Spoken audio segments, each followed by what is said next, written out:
But many of you asked me to do my homework and read the whole or listen to the whole Dr. Malone thing and give you a readout, and I'll do that. And I will introduce to you another filter, a real good one. You ready for this one? This is a variant on the Gell-Mann amnesia filter. Famous because there was a famous physicist whose last name was Gell-Mann. Notice that when he read stories that involved his expertise, he could tell that the news was fake or incorrect every time. So it seemed like every time he read about physics, it was just the story was wrong. But then he noticed that he would believe the other stories. And he started to say, wait a minute, what are the odds that every time I read a story, in my expertise is wrong, but when I read stories that are not my expertise, I believe that they're true? What's up with that? So obviously, there's a lot more fake news. Now I'm going to use a variant of that filter on the Dr. Malone interview. Do you think that I have the capability to assess his medical and scientific expertise? No, I don't have that. So I'm going to use instead the Gell-Mann filter. And that means that if I can tell that he is, let's say, wrong, I'll just use wrong instead of lying or whatever. I'll just say wrong. If I can determine he's wrong on the few things that I do have vision on, should I trust him on the doctor parts? What do you say? If I knew for sure, this is just hypothetical, if I knew for sure that the few things he talked about that I did have knowledge about, if I knew they were wrong, should I trust the doctor part that I can't really pierce? Well, that's the question I will put to you. You don't need to answer it. I will tell you how many things I spotted that I have a problem with that are outside the expertise that I wouldn't challenge, okay? So here's my bottom line on Dr. Malone, having watched the entire thing. Number one, he's very impressive. Very impressive. Number two, Joe Rogan, very impressive. Hearing the entire 3 hours, I would say that Joe Rogan's interview skills, excellent. Great job. I mean, as entertainment, as information, great job. And a service to the world, I think. Now, I've complained that not having fact-checking is a problem, but I'll do the fact-checking now, and then you can follow up on it yourself. The following things that Dr. Malone said, I agree with completely. And most of what he said, actually, I agree with completely. And the following list are things we can all agree on. Big Pharma is historically terribly corrupt, like way more than you could even imagine. I agree. Everybody agree so far? Big Pharma historically has been caught enough times and gone to court enough times and lost enough times. We can say with some certainty that as an industry, it's a seriously messed up industry. Totally agree. That the trials for the vaccines were rushed in terms of how we would prefer. Totally agree. It was a crisis. We rushed. Everybody knew it. So that introduces risk. Totally agree. He said that even these trials, you think you're getting objective information. He gave one good example. But actually, it could be a lot more subjective than you think. Because there's tons of stuff being submitted for approval by the FDA. And there's a whole bunch of judgment calls about, do you measure this or measure it this way? So the people submitting the information have a whole bunch of subjectivity about what is accurate and what is not, which is a real problem. Right? So I agree with that. That sounds right. And then all the things he talked about the spike protein being risky, about how especially it could be risky for pregnant women, those are all things I say, well, he's the doctor. I'm not. If he says there's a logical reason to think that this spike protein could cause some issues later, especially in reproduction, I would say, well, I'm not going to question that. I don't know if it's true or not. But it sounded right. He sounds smart. I can tell that. All right, so those are the things we agree on. So I think on all the big stuff, or the biggest stuff, we actually agree. He's anti-mandate, so am I. He's pro-free speech, even if you're wrong, so am I. Pretty much we agree on what to do. So I'd say philosophically, I'm identical. Can I say that? Philosophically about how we should treat the pandemic, I think I'm identical with Dr. Malone. So no argument there. Here is using the Dr. Gell-Mann approach. I'm going to tell you the things I think he got wrong. And by wrong, I mean that they look sketchy to me. Doesn't mean that he's wrong and I'm right? I'm just saying that from my perspective, in the things I know, these are the things that I think he got wrong. Number one, he often said that he doesn't need to be doing this, the public stuff, because he's 62, his life is good, he can retire to his farm, I guess he's got enough money, so he doesn't need to do any of this. That is a sketchy claim that I would say is close to a lie. Why? Because it's clear that he likes doing this. So it might be true that nobody's paying him, that part I believe, but he is getting a lot out of this, which he's enjoying. One assumes that he has enjoyed the being a doctor, and that gives you like a little local fame, maybe even fame within the doctor community, because he was sort of a superstar within some fields within doctoring. But when you go from famous as a doctor to famous, just famous, which is what happened to Dr. Malone, that is addictive. So what would have been more honest is, I have recently become addicted to a drug called fame, and since I can't get off the drug, if I can't say something that's true, I'm going to say something because I need more of the drug. So sketchy claim number one, that he doesn't have an outside interest influencing me. Yeah. Would you say the same about me? Because I have FU money. He does too, apparently. He has FU money. Would you say that therefore I am free from bias? You shouldn't. You should only know that I'm free from somebody paying me or having to be poor. I am free from those. But I do make money from monetizing. So am I influenced by money even though I don't really need it? Yeah. Everybody's influenced by money even when they don't need it. So you should incorporate that when you view me. Am I addicted to fame? Would I do something because of my addiction to fame? Yes. Yes, I would. So when I call Dr. Malone, he say that he looks like an addict to me, an addict to addiction to fame, I'm speaking as an addict. It takes one to know one. In fact, I've referred to myself as a grandiose narcissist, meaning that I want attention, but I want to earn it. Like I want to do something that's good for the world, and then the world will say, hey, good job, and then I'll feel good. But I tell you that directly all the time. My take, and of course you can't diagnose people from a distance, but Dr. Malone looks like one of those, looks like me, basically. He looks like me with a beard, meaning that it looks like he would like to do something really good for the world. And big surprise, he's a doctor, right? Like his whole job is trying to do big things that are good for the world with the trials he works on, et cetera. And so I find it sketchy that he tries to sell us on being free from bias when that's obviously not true.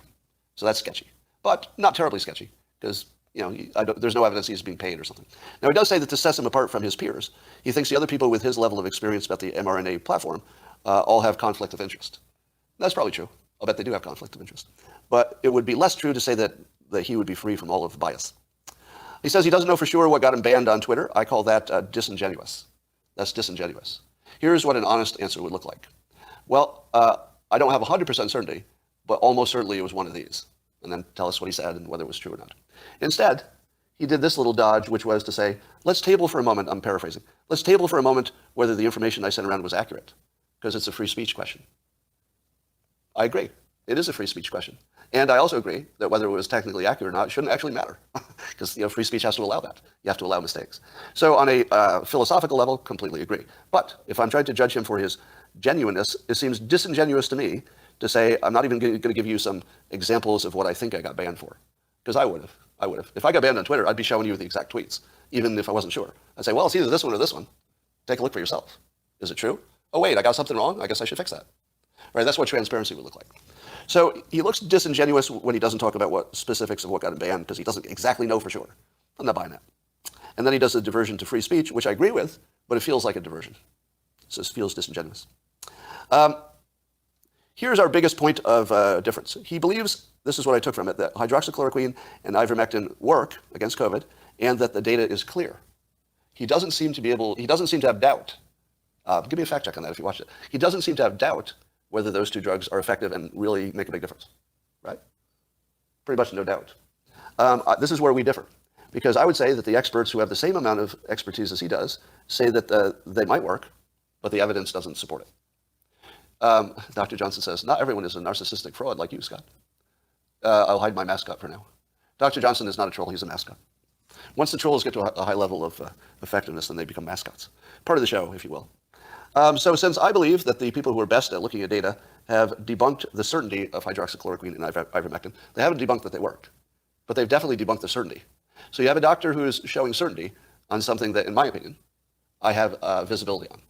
Because he and I can both look at the experts and say, well, what do you think? Hey, experts, look at the data. Do you think it looks good to you? And if the experts say yes, then I'd say, well, okay, probably is. But if they're experts you trust who say, no, these meta-analyses are BS, here's why. And by the way, I think you can do a meta-analysis when the studies are similar, but they're just underpowered, don't have enough people. Then if you add them together, the meta-analysis makes sense. But if you do any judgment about what's in the meta-analysis or not, or you know that there's some big studies that look fishy, then don't trust the meta-analysis. So I think that's where the ivermectin and hydroxychloroquine are, in my view. They're in that don't trust the meta-analysis, don't have the RCTs that we'd like. It might work. It's probably worth the risk management. It's worth the risk because it's a low risk. But I don't think it's proven. So here, this looks sketchy to me. And then there's a whole bunch that comes from his opinion that these are proven. If you believe they're proven, then you would also wonder why they're being so suppressed, right? So if you think that the evidence is strong for them, you would say, well, there must be some reason that they're being suppressed. And that would be maybe the vaccination companies, Big Pharma is suppressing it for some reason. I would say that claim of Big Pharma suppressing it is accurate-ish, meaning that I'm sure they are, aren't you? Do you think that Big Pharma, who is putting together vaccinations, you don't think that they spend a little bit of money to tell you that that's the best way to go? I would think so. I would think so. We don't have proof, but you'd imagine that would be normal. But that doesn't mean that they work or don't work.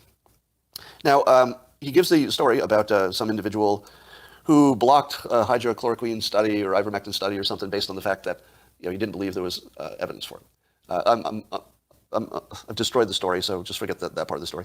The point is, if you believe that these two drugs work, then it looks like a mass conspiracy to stop them. If you believe that people genuinely think they don't work, then all it is people trying to keep misinformation out of the public, right? And I feel as if the doctor should have given a little bit of at least respect to the alternative theory that the reason that hydroxychloroquine and ivermectin are being blocked, let's say on social media and other ways, is because people genuinely think that they're unproven. Don't you think that there are plenty of people who genuinely think that those drugs are unproven or don't work? You don't have to have a conspiracy, because we actually have all kinds of different opinions. Yeah, I think that they think they don't work. Now, I don't know that they don't work, but I think the people who look like they're in some conspiracy probably just think they don't work. That would be the most logical one. All right. Now, the big question I have is, if ivermectin works, why the heck don't we see it working somewhere? Now, the good doctor knew that he had to address that. If they work, why aren't they working? Like, where is it working? There would have to be some state, city, hospital, somewhere in the world where they didn't have access to vaccines that had big success, and it worked. And of course, the doctor is aware that that would be the right question. If these drugs work, why aren't they working? And so he says, well, take a look at Uttar Pradesh, the state in India. And he says that they don't have transparency on what their early treatment was, but he sort of suspected it was one of these, probably ivermectin, could have been hydroxychloroquine. But he suspects they were in the mix and points out that their early treatment method crushed COVID in that state. And so one of his biggest pieces of information or evidence that ivermectin works is this one state in India. But that's completely debunked, in my opinion. Again, if you have to look at the debunk, you have to look at the claim, and unfortunately we're left to our own devices to figure out which is stronger. In my opinion, the debunk that state worked is rock solid, because apparently at the same time they had no COVID deaths. They didn't have any other kind of deaths. Nobody died in a car accident. Nobody had a heart attack. So you could tell that the data was just wrong, because all deaths stopped at the same time. All deaths. It wasn't just COVID deaths. So once you know that, and it's easy to find out, I mean, you just Google it. You just Google it. The fact checks are everywhere. Now, don't you think that Dr. Malone had a responsibility to say that I believe ivermectin worked in that case, but there are other people who say the data is just wrong, right? Don't know which one's right, but a genuine person trying to tell you the truth would at least tell you that there's a counter possibility. He didn't. That's sketchy. It suggests disingenuous. Doesn't prove it. It suggests it. He also said, he also used a lot of anecdotal evidence, which I think at least one point he pointed out it was anecdotal, but he used it in a persuasion way. So it's great to say you understand that anecdotal information is not confirmation, but then if you use it to persuade, that seems disingenuous. If you say it doesn't mean anything, you just leave it out of the conversation. But if you say it doesn't mean anything and then you give a bunch of examples, you're saying it means something. Take the VAERS database. I want you to do a fact check on this with me. But I feel as if the doctor said that the VAERS database, which was largely anecdotal, just humans reporting it, that he took that as being reliable enough that he could draw some conclusions. At the same time, he was saying that you shouldn't trust that kind of information. I feel like he took both sides, which again looked sketchy. He also is a believer that if there are cases where somebody who had COVID and a gunshot wound that was obviously fatal, that the doctors would code that as a COVID death and not a gunshot wound. Do you believe that? Do you believe that I'm not talking about whether it happened once. I'm saying, do you believe that a doctor would code a gunshot wound as COVID just because it was a financial incentive? I will respect your differing opinion on this. So many of you say, yes, the financial incentive is great enough. We would totally do that. And follow the money works most of the time, right? So we're all on the same page there. I'm going to give you a contrarian view. And I'll ask you to just do this. Talk to a doctor who is involved in making that call, like an actual doctor who has to sign a death certificate, and ask them this question. I know you have a financial incentive there for the hospital, but if you had somebody who obviously died from a gunshot wound and also had COVID, would you personally, doctor, would you code that as a COVID death? I believe you will get 0 doctors to agree to that, because I've asked that question. And I've got 0 doctors to say, no, we use our judgment. This would be obvious, gunshot death. I believe that you and the doctor believe that this is a widespread thing of car accidents coded as COVID. I guarantee it's happened. Can we agree on that? We can all guarantee that somebody's coded things wrong, and probably quite a bit. But if you think it's widespread, talk to a doctor who does it, because I've talked to a doctor who does it. And the doctor does it, says there's no fucking way we're going to code a guy with a missing head as a COVID death. No fucking way. It doesn't matter if the hospital gets extra money. It doesn't matter if the hospital is going to get mad at us. There's no fucking way we're going to code a guy with no head as a COVID death. Let's try the really filter. You want to try it? Let's do the really filter on that. Guy comes to the hospital, his head is missing. Doctor looks at it, sees he also has COVID. Doctor says, well, this is a COVID death because we'll get more money. Be a little bit more money. It won't be for me. By the way, the doctor doesn't make more money. It's for the hospital. But he wants to keep working at the hospital. So it's like, yeah, I think I will risk everything I've worked for so that the hospital can make more money. He's not risking everything he worked for his own money directly, but to keep the hospital happy so that he can keep having hospital privileges. So let's do the really filter. Guy's got no head. Really? Really? You think that a doctor looks at a guy with no head and the financial incentive is not directly his, it's the hospital, and he thinks he's going to get in trouble and lose his privileges for coding a headless guy as COVID? Really? Really? Is there a hospital that's going to take away somebody's privileges because they coded a headless guy as a COVID death for their benefit? I don't know. This one could go either way, couldn't it? Because as soon as you throw in follow the money, it can certainly follow the money. So I could do it the other way and say, there's a financial incentive to do this, and you think it didn't happen? Really? Really? A huge financial interest, and you think it didn't happen? Really? See? So there really works both ways on this one. So I would say that would be inconclusive. Inconclusive. Flawed example, you're right. All right, but in my mind, this is not your opinion, but in my mind, anybody who believes that a gunshot person gets coded as COVID, I believe that's sketchy. You know what it sounds like? Here's my problem with it. Dr. Malone's claims were identical to MAGA opinion. Did you notice that? That the things that Malone was saying were identical to conservative, anti-vaxxer kind of views. And that bothers me because it's a little too coincidental. And the one that really was the flag was the gunshot person coded as COVID. That's a little too on the nose for me. That's the sort of thing you could expect the public to say. Might even be true, but you'd expect the public to say it. But the fact that the doctor said it could be true. That's just a little too on the nose, compatible with what his audience wants to hear. Bothered me. He says that hospitals make more money by treating COVID because of the special bonuses they get. Has anybody ever fact-checked that? Because I think hospitals lose money by treating COVID because they have to keep so much extra capacity, so they can't do their normal hospital stuff. Has anybody actually? Now, I do know that hospitals would get direct payments for COVID patients, so that's not in dispute. I'm saying that if you netted it out, you get extra money for COVID, but you lose money on your regular hospital business because you're stopping business. Don't you lose money? In all caps, Life is Good says, hell no, they get a ton of money. Let me see if I can simplify this for you. Yes, they get a ton of money for each COVID patient. Okay, did you hear that? Now, see if you can handle the rest of it. I'm only talking to this one troll. They also lose money in other ways because the hospital is not capacity. So, does the hospital say, let's do as much COVID as we can because that makes us money, or do they say, let's do as little COVID as we can, even though we get money, because there'll be less impact on the other stuff? My only question is, has that been studied?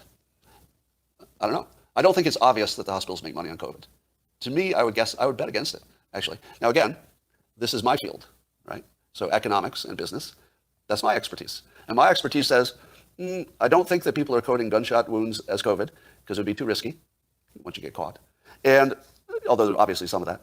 And I'm not positive the hospitals are coding people for money if you consider their entire situation. Maybe. I'm open to it.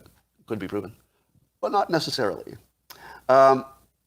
Also, Dr. Malone thought that the information coming out of that one state in India that he, I believe mistakenly, thinks crushed COVID, he thinks that there was a hush, maybe a cover-up after Biden visited Modi, because that's about the time that they stopped hearing about Uttar Pradesh.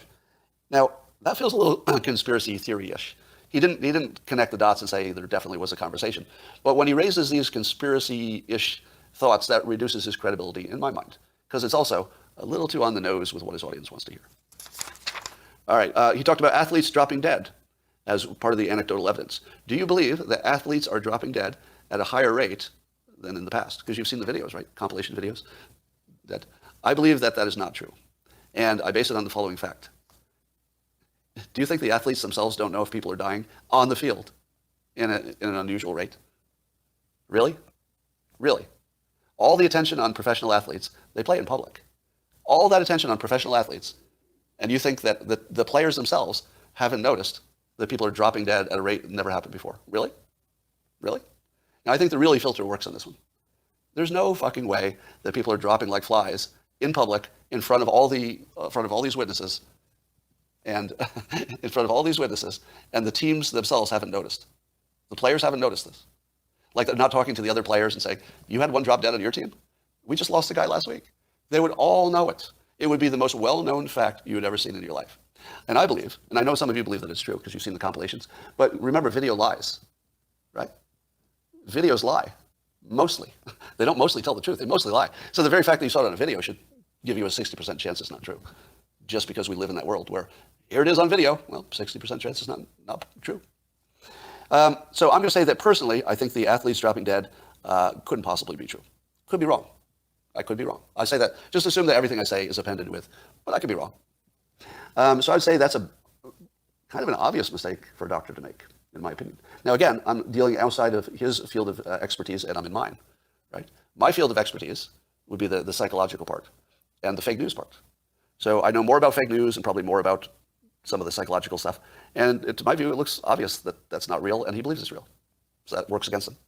All right, he also said that, look at Israel versus the Palestinian territories. Israel has lots of vaccinations. The Palestinian territories don't have much. So you could look at those two situations, and maybe that would tell you something. At the same time, he says you can't compare any two situations because there are too many variables involved. Within a period of, I think, 10 minutes, he gave opinions on both sides of this, I think. But go look at it. Maybe I'm wrong. I believe he said you couldn't compare countries because there are too many confounding variables. And then he said, go look at the difference between Israel and the Palestinian states. And I think he actually said that he believes the Palestinians might have some kind of ivermectin or early treatment thing going on. And he basically indicated you could just look at their numbers and you could deduce that they were using ivermectin or hydroxychloroquine. Now, he didn't say it as directly as I just said it. That was the impression I got. Right? So remember, I'm only dealing from the impressions I got. I can't get inside his head to know what he meant. I can only tell you what I heard. What I heard was, don't pay attention to data like this, but you can totally pay attention to data like this. Now, I'm not mind reading. I'm telling you what I received, which is different from what was true. So, in my opinion, that decreased his credibility substantially. He also said something similar about the VAERS database. He makes the point you can't judge too much by anecdotal stuff, but then the VAERS database is pretty anecdotal in the sense that it's humans reporting things.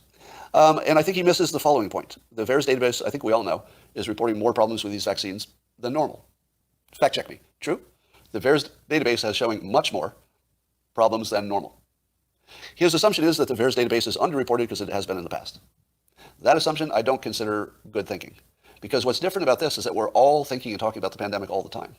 One would assume that in this situation, the psychology of it could easily make the VAERS database far over-reported, but only in this specific case because of the attention. If we were not paying attention to the vaccine, probably underreported. I would think that's a good assumption.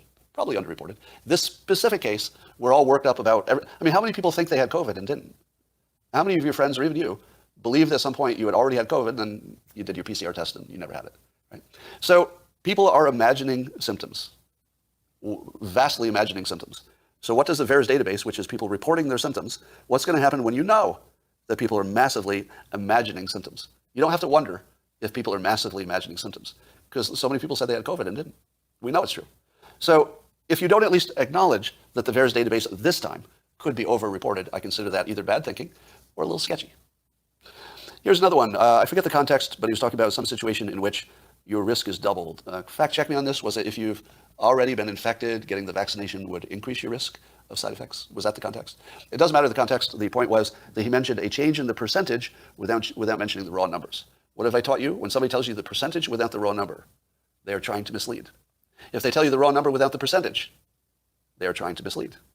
If they tell you both, they're probably trying to just give you information. He gave us a percentage without a raw number, suggesting that something was risky, when in fact, without the raw number, you don't know if your risk went from 2 in a million to 4 in a million. That's double the risk, right? From 2 to 4 people. But if it's out of a million, does it change your decision? No. 2 out of a million, 4 out of a million, it's the same decision. So these are tells for disingenuous and or bad analysis. So, using the Gell-Mann theory of the things which I believe my expertise has visibility on, which doesn't include any of the medical stuff. The only visibility I have is fake news, how anecdotes fool us, consistency, BS detector, economics. All right, so those are fields which I have pretty good visibility in. And in most of those things that I can see, I have real problems. The stuff I have no visibility on, which is all the doctory stuff about spike proteins, I didn't see a problem. Did you? I didn't see any problem in that. But that is all invisible to me. I wouldn't see a problem there. I couldn't.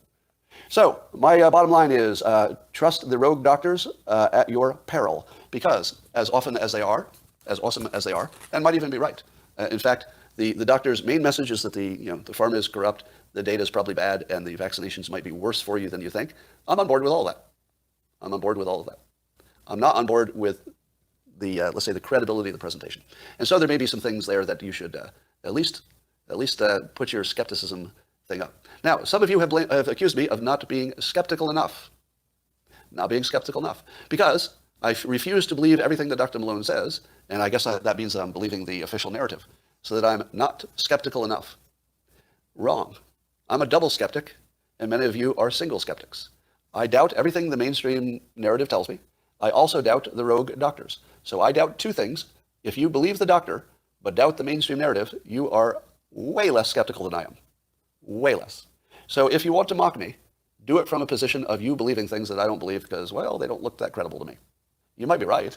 I like to say that as often as possible. You could be right. Completely. It's not ruled out. That's just my take. Now, let's give me an audit on this. Number one, was my approach reasonable, given that I'm a non-expert looking at an expert? Was my Gell-Mann approach reasonable? No, you wasted time. Some people said yes. I got some yeses, and I got some no's. I think if you think I wasted my time because I didn't convince anybody, that's probably true. But I was asked to do this, and I had committed to do it, and so I felt a responsibility to do it. Now, I guess I should say this. I'm not aware of anything that Dr. Malone is saying that would look to me like he would be aware of lying to you. So I didn't see anything that looked like a lie. That's worth something, right? Did you? I didn't see anything that looked like anything like an intentional lie. I just saw things that I think maybe our assumptions were different about what's true and what's not.